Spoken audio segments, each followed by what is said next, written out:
நடித்தால் நீ நல்லவன், உண்மை பேசினால் பைத்தியக்காரன், அன்பு காட்டினால் ஏமாளி, எடுத்து சொன்னால் கோமாளி. இதுதான் இந்த உலகத்தில் நடக்கிறது. இந்த இறைவன் தனக்கு பிடித்தவர்களுக்கே அதிக பொறுப்புகளை கொடுத்து அதன் பொருட்டு சோதனைகளையும் ஏற்படுத்தி பக்குவத்தையும் படுத்தி நிதானத்தையும் பரிசீலிக்க விரும்புகிறான் என்பதை நீ புரிந்து கொள். அன்பு பிள்ளையே, நிலவை தூரத்திலிருந்து ரசிப்பதை போல சில உறவுகளையும் கூட தூரத்திலிருந்தே நீ ரசிக்க கற்றுக்கொள்ள வேண்டும். சில வழிகள் இல்லாமல் இருக்கலாம். தன்னுடைய செயலும் தன்னுடைய வார்த்தைகளும் மட்டும்தான் சரி என்று வாதாடுபவர்களின் மத்தியிலே அமைதி மட்டும் உன்னுடைய ஆயுதமாக வைத்துக் கொண்டிருக்கிறாய். நீ அவர்களுக்கு புரிய வைக்கின்ற ஒரு நல்ல காலம் ஒன்று வருகிறது. உனக்கு நான் தருகிறேன். நீ யார் என்று அவர்களுக்கு அப்பொழுது உணர்த்துகிறேன். இந்த உலகத்திலே நிலை என்று ஒன்றும் இல்லை.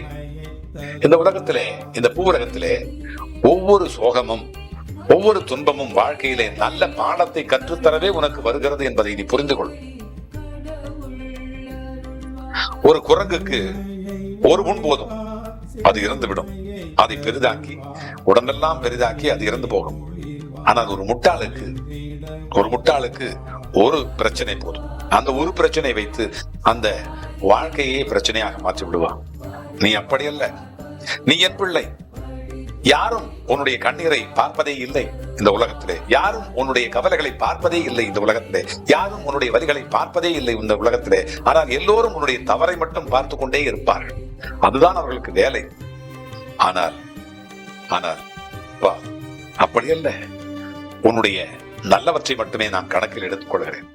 முழு பதிவை பார்ப்பதற்கு கீழே உள்ள ப்ளே பட்டனை கிளிக் செய்யவும்.